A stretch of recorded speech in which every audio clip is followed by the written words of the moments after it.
Hi guys, welcome back to the channel. Today I'm going to be telling you all about how to become a beverage cart attendant or cart girl. Let's get into it.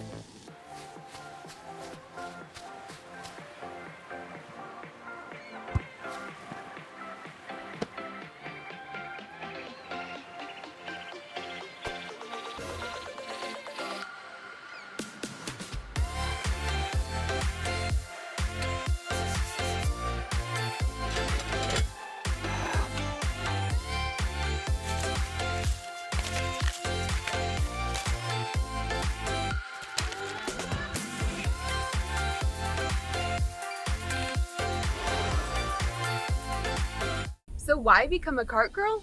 Because it's the best job ever. I mean, come on. You get to be out here in the sunshine, you get to meet new people, the cute outfits, and let's not forget all of that money. So first question, how do you apply to become a cart girl? In my opinion, the best way to get started is to know somebody in the golf industry is the best way because they can usually get you into the door. But if you don't have anybody, then you just gotta do it yourself. If you know anyone in the golf industry or just a golfer in general, ask them to talk to the managers of the course that they're at.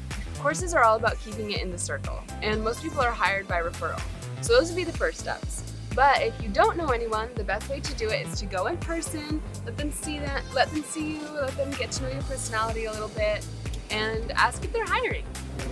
Okay, so you're in the door, you got the application in your hand, fill it out. Duh. So once you fill it out, make sure you spray some perfume on it when you hand it back so that they have a little something to remember you by. Typically, cart girls should be 21 so that they can serve alcohol, but different states require different ages. Some you can be 16, some you can be 18. It just depends. In the state of Nevada, where I'm at, don't come for me for saying that weird. That's how I say it. You have to be 21. As far as an age limit of how old you can be, I say there's no limit. I've been on courses and the beverage cart girl had to be about 60. I plan on doing it for a long time.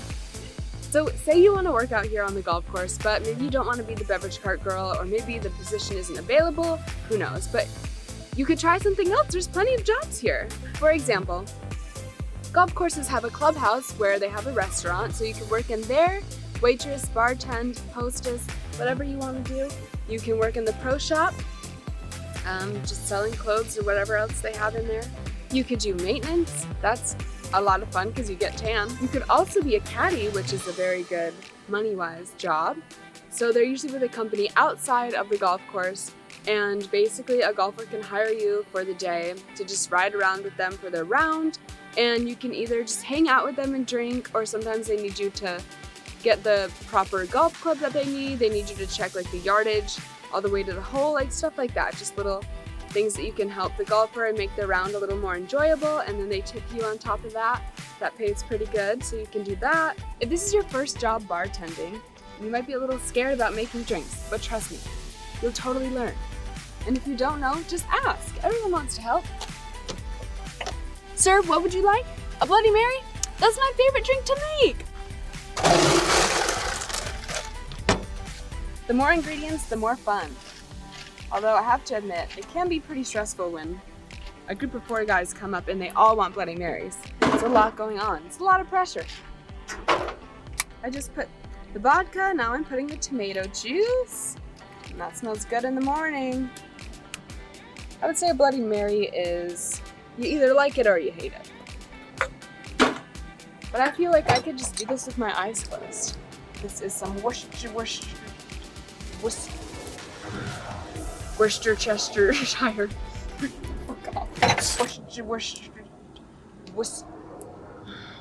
the fucking sauce. Okay, and then you put a little bit of the Tabasco to make it a little bit spicy. Or if they like it really spicy, you put more. Now I give it a little mix.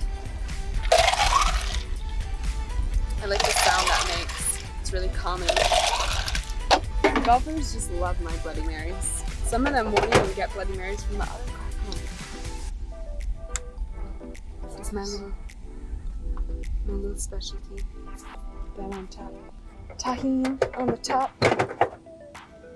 And make it a little extra kick. And I don't have any olives, so that sucks for him. And there you go, there's your Bloody Mary, your golf course Bloody Mary for the morning. Get the round started. It's looking delicious.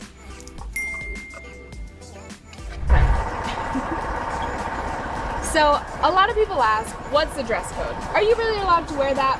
And the answer is, it depends which course you're at. Because at some courses they are very strict and they have a certain uniform that the cart girls have to wear. But at this one, we like to keep it fun and exciting, and you know, it helps the sales because the guys want to come see what outfits we have on next. You know? So I like to keep it bright so that golfers can see me from far away.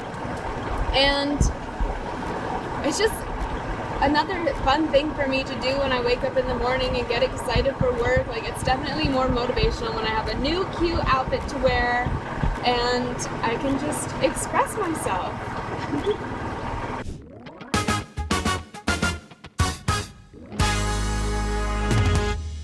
Hey guys, welcome back to Class with Cass. I have a few golf terms for you today. I'm going to tell you what they mean, starting off with cabbage. What is cabbage? Well, it's when you hit the ball into the rough and it's just inescapable. There's no coming back from it.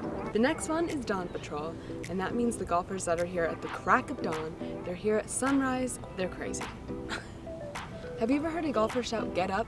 That's what they usually say when the ball falls short of where the target is. That's also what they yell at me when I have to get up for the dawn patrols. Get up! A hacker is an inexperienced or mediocre golfer.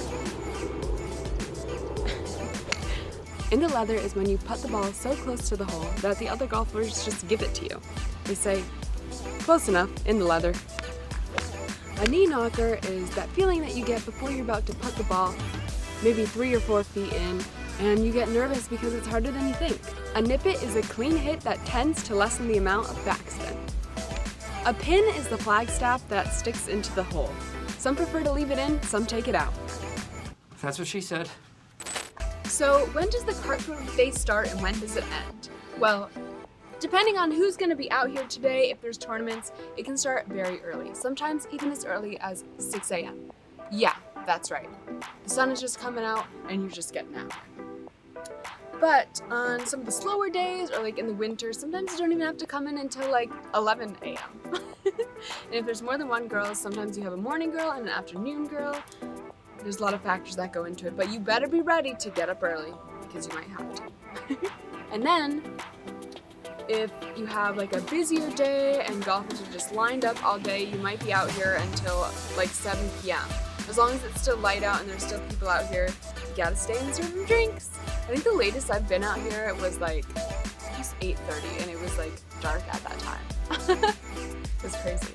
Also, depending on the seasons, it really depends how late you're gonna be out here. If it stays lighter out longer, like in the summer, and say it's a cooler day in the summer, people might be out here until like 7 p.m. So then by the time that you break down the car and wash it down and everything and check out, you might not leave until like 8 or 9 even, depending on what you have to do. But hopefully you're not here until 9 because then you have to get back up and be here again at 7 a.m. That'd be pretty crazy. At that point, you might as well sleep here. I've done it before. Just kidding. Going back to the season thing, I would say that it affects the drinks too. I sell more hot drinks like coffee and hot chocolate in the winter, and then in the summer you sell a lot of Gatorades and, you know, beers and just drinks to cool down, stuff like that. A lot of ice. We go through ice a lot quicker in the summer. In the winter, I barely ever have to restock the ice. It's crazy. You would think the summer would be better because, you know, you're selling more alcoholic drinks, but one time I sold a hot chocolate in the winter and I got a $20 tip for it. It was awesome. It really made it worth being out here in the freezing cold. 3 of my favorite things about being a cart girl is being outside in the sunshine with all of the cute animals, meeting new and exciting people, and them. You know it. 3 of my least favorite things about being a cart girl are, well, getting hit by a golf ball. That was pretty traumatizing. Having to get up so early so I can't really go out with my friends late because I have to be up so early and it's hard for me to get up. I'm working on it. And hate to say this, but sometimes the pickup lines really suck.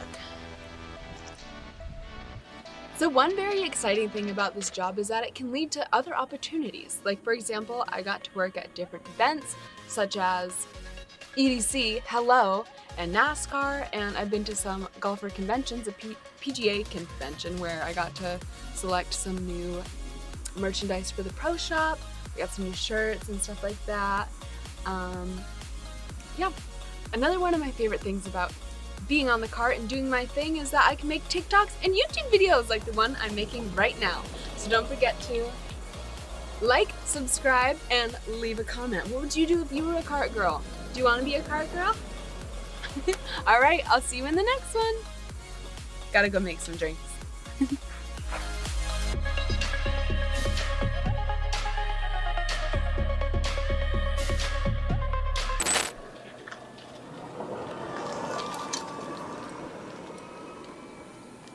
Sweet. I'm